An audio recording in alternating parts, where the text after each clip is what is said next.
بسم اللہ الرحمن الرحیم او کصیب من السماء فیہ ظلمات ورعد وبرق،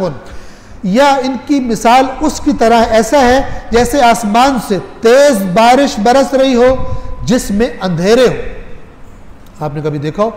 بہت شدید بارش ہو جائے تو سورج کی روشنی بھی کم پڑ جاتی، اندھیرا ہو جاتا، جس میں اندھیرے ہیں۔ ورعد، اور گرج، بادلوں کی گرج، وبرق، اور چمک بجلی کی۔ اب ایسی بارش میں اگر انسان چل رہا ہو اس کی حالت خراب ہوتی ہے، اگر زور سے بجلی کڑکتی ہے تب بھی ڈر جاتا ہے،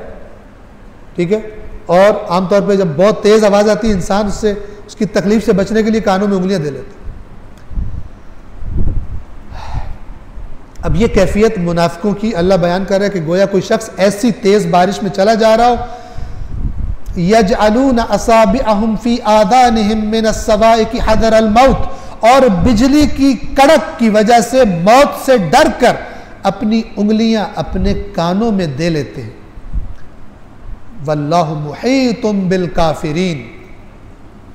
اللہ نے کافروں پر احاطہ کیا ہوا، یعنی گویا یہ جو بارش ہے اور بجلیاں ہیں اور بادلوں کی گرج ہے یہ اللہ کا احاطہ ہے، جتنے بھی کانوں میں انگلیاں دے لے اللہ کے گھیراؤ سے بچ نہیں سکتے۔ یکاد البرق یخطف ابصارہم، نزدیک ہے کہ یہ بجلی کی چمک ان کی آنکھوں کو چوندیا دے، اندھے ہو جائے، یعنی جو یہ ظاہر بھی دیکھتے ہیں وہ بھی نہ دیکھ سکتے، وہ بھی یہ بجلی لے جائے۔ کلما اضاء لهم مشوا فیہ، جیسے ہی بجلی کچھ تھوڑا سا ماحول روشن کرتی ہے چل پڑتے ہیں، وَإِذَا أَظْلَمَ عَلَيْهِمْ قَامُوا، اور جب پھر اندھیرا ہو جاتا ہے پھر رک جاتے ہیں۔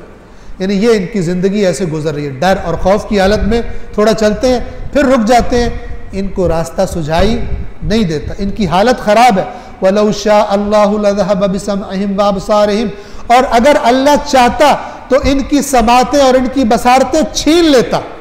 یعنی یہ جو ان کو آنکھیں دی ہوئی ہیں، کان دیے ہوئے ہیں ظاہری، یہ بھی چھین لیتا، لیکن اس نے مہلت دی ہوئی ہے، اگر چاہتا تو اس مہلت کو بھی تمام کر دیتا۔ ان اللہ علی کل شیء قدیر، یقیناً اللہ ہر چیز پر قدرت رکھتا ہے، یعنی کوئی یہ نہ سمجھے کہ میں اتنی نافرمانیاں کروں پھر بھی دنیا میرے پاس ڈھیر لگ گئے اور میرا تو پتہ ہی نہیں چلتا کسی کو میرے اندر کیا ہے، سارے میرے باہر کو دیکھ کے بڑے اچھے مجھے سمجھ رہے ہیں تو میں تو بڑا فٹ جا رہا ہوں۔